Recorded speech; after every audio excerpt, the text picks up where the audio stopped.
The political and economic landscape of the United States has just navigated a white-knuckle crisis, a deliberately manufactured storm that reveals the governing strategy and raw political power of a second-term president.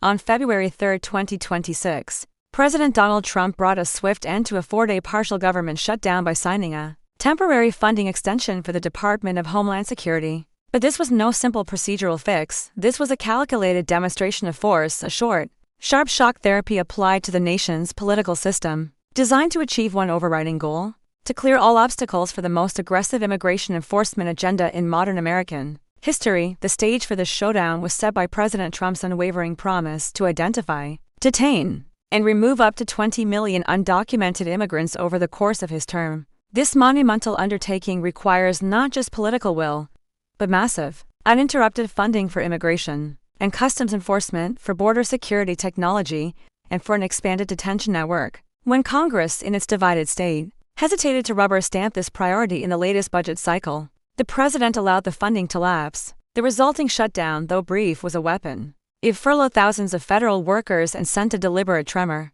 through the financial markets, with the Dow dropping over 1% as uncertainty spiked.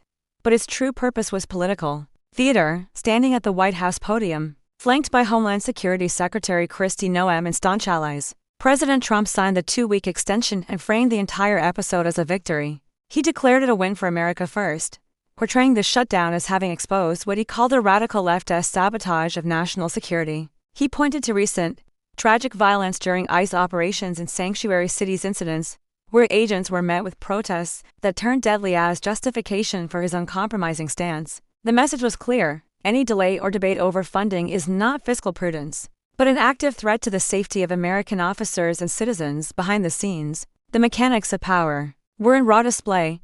Reports indicate President Trump personally intervened with late-night calls to Republican holdouts, applying maximum pressure and reminding them of the political consequences of defying the party's standard-bearer. The resulting deal is a temporary truce, but one forged entirely on his terms. The funding continues, allowing deportation operations, which have already surpassed 500,000 since January, to resume without pause. In exchange, Democrats secured only a vague promise for future talks on asylum reform, a minor concession that does nothing to slow the enforcement machine. This episode lays bare the fragile dynamics of a government where Republicans hold slim majorities, but are themselves divided. On one side, the MAGA hardliners demand total victory, no compromise on a border wall, mandatory nationwide use of E-Verify, and the full defunding of sanctuary cities. On the other, more traditional Republicans and the unified Democratic opposition see the shutdown as needless brinkmanship, a dangerous game where human lives and economic stability are used as bargaining chips. They argue the president is deliberately manufacturing crises to distract from a swirling array of other controversies, from legal battles over January 6 pardons to the ongoing fallout from the Epstein files release. But in the immediate term, President Trump's gambit appears to have worked. His approval rating, holding at 48% nationally, finds strong support among his base and working-class voters in critical swing states who applaud the show of decisive action. His team, including advisors like Stephen Miller, views this not as a one-off event, but as a proven blueprint. The playbook is simple: demand total funding for immigration priorities, leverage a shutdown to create a sense of crisis and blame the opposition, then use the ensuing deal to claim vindication and momentum.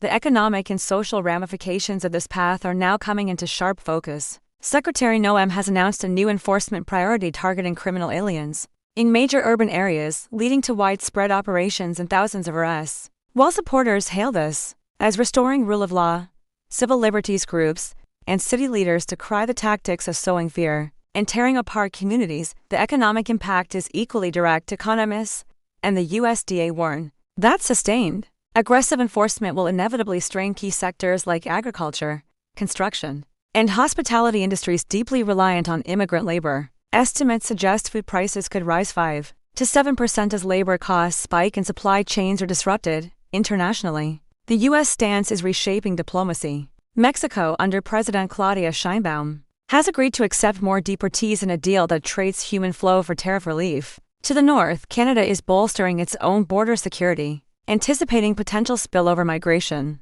The America First policy is creating a ripple effect of enforcement-first approaches across the continent. Yet for all the immediate political victory, the fundamental conflict is merely paused, not resolved.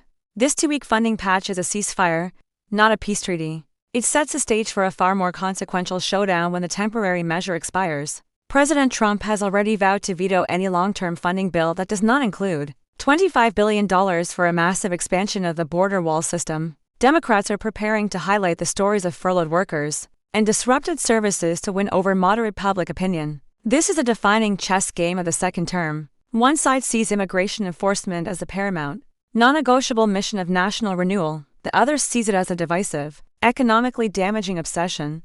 The shutdown was the opening move. The coming weeks will determine whether the president's iron-fisted approach can maintain its momentum through the midterm elections, or whether the backlash from markets, from affected industries, and from a frightened public will forge a new political reality.